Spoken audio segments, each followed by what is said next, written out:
नमस्ते साथियों, इससे पहले हम परिणामों पर चर्चा के लिए आगे बढ़े, आपसे निवेदन है कि ज्योतिषीय गणनाओं पर आधारित ग्रहों की स्थिति पर ध्यान अवश्य दें।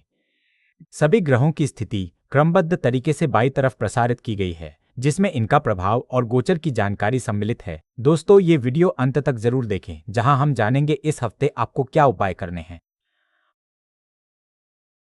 अब आगे बढ़ते हैं और देखते हैं कि ये ग्रह आपके विभिन्न भावों को कैसे प्रभावित कर रहे हैं। शुरुआत करते हैं पहले भाव से। पहले भाव की बात करें तो आपके स्वास्थ्य पर बुरा असर पड़ सकता है। पिता से जुड़ी बातों के कारण या फिर लंबी यात्राओं में मुश्किलें आ सकती है। पढ़ाई लिखाई और हिम्मत दिखाने वाले कामों में भी रुकावटें आएंगी। ये सब मंगल ग्रह के प्रभाव से हो रहा है। व्यक्तित्व और ऊर्जा का स्तर भी प्रभावित होगा, जिससे मन उदास रह सकता है। चलिए देखते हैं आपकी वित्तीय स्थिति पर ग्रहों का प्रभाव। दूसरे भाव की बात करें तो संपत्ति पर हल्की अच्छी चीजें हो रही है। ये आपके काम और दिखावे से जुड़ी हुई है, जो कि सुखद अनुभव दे सकते हैं। परिवार का साथ भी संपत्ति के लिए अच्छा रहेगा, जिससे थोड़ी राहत मिल सकती है। कुल मिलाकर संपत्ति में सुधार देखने को मिलेगा, लेकिन परिवार और बातचीत से जुड़े मामलों पर ध्यान देना जरूरी होगा। आइए अब देखते हैं कि आपकी यात्राओं के संबंध में क्या स्थिति है। तीसरे भाव की बात करें तो यात्राओं में रुकावटें आ सकती हैं। भाग्य और पिताजी से जुड़ी चीजें भी प्रभावित होंगी, जैसे कि लंबी यात्राएं या विदेश जाना। साहस दिखाने के बावजूद अचानक परेशानियां सामने आ सकती हैं। पढ़ाई लिखाई में भी कुछ दिक्कतें महसूस हो सकती है, जिससे आगे बढ़ने में परेशानी होगी। संचार के साधनों का इस्तेमाल करते समय सावधानी बरतनी चाहिए। साथियों, आइए आपकी घर संपत्ति के विषय में चर्चा करते हैं। चौथे भाव से। चौथे भाव की बात करें तो प्रॉपर्टी में कई तरह के बदलाव देखने को मिल सकते हैं। कभी कभी ये बदलाव अच्छी चीजें लाएंगे, जैसे कि घर को सजाना या उसमें कुछ नया जोड़ना। लेकिन कई बार ये बदलाव मुश्किल भी पैदा कर सकते हैं, खासकर जब आपके कामकाज और किस्मत से जुड़े फैसले प्रभावित होंगे। आपकी मेहनत और हौसला भी प्रॉपर्टी पर असर डाल सकता है। शिक्षा व प्रेम संबंधों के लिए चलते हैं पांचवें भाव की तरफ। पांचवें भाव की बात करें तो पढ़ाई लिखाई पर बुरा असर पड़ रहा है। ये असर आपके काम और लोगों की नज़रों में आपकी छवि से जुड़ा हुआ है। आपकी सोचने की क्षमता का स्पष्ट होना पढ़ाई को प्रभावित कर रहा है।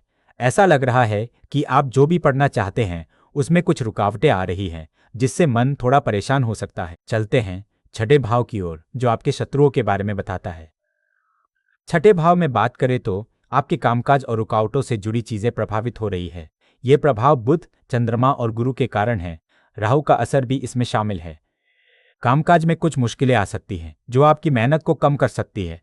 कर्ज या दुश्मनों पर इसका खास असर नहीं दिख रहा है, लेकिन आपको सतर्क रहना होगा। अब देखते हैं कि सप्तम भाव आपके गृहस्थ जीवन पर क्या प्रभाव डाल रहा है। सातवें भाव की बात करें तो विवाह में थोड़ी अच्छी स्थिति देखने को मिल सकती है। यह आपके काम और समाज में आपकी पहचान से जुड़ा हुआ है। अगर आप अपनी पसंद की चीजों में ज्यादा ध्यान देते हैं या थोड़ा आराम पसंद करते हैं, तो इसका असर आपके वैवाहिक जीवन पर पड़ सकता है। इसी तरह लोगों के बीच आपकी छवि भी इसमें भूमिका निभाती है। आइए अब आठवें भाव से आपकी वित्तीय स्थितियों पर ध्यान देते हैं। आठवें भाव की बात करें तो अचानक होने वाली घटनाओं पर बुरा असर पड़ रहा है। ये प्रभाव लंबी यात्राओं से जुड़े हैं और आपकी हिम्मत या साहस को प्रभावित कर रहे हैं। मंगल ग्रह का प्रभाव इसमें शामिल है। कभी कभी अप्रत्याशित बदलाव आ सकते हैं, जो आपके जीवन में कुछ मुश्किलों को पैदा कर सकते हैं। यात्राएं भी अचानक बदल सकती है या रद्द हो सकती है। चलिए देखते हैं आपका नवा भाव आपके भाग्य के बारे में क्या कहता है।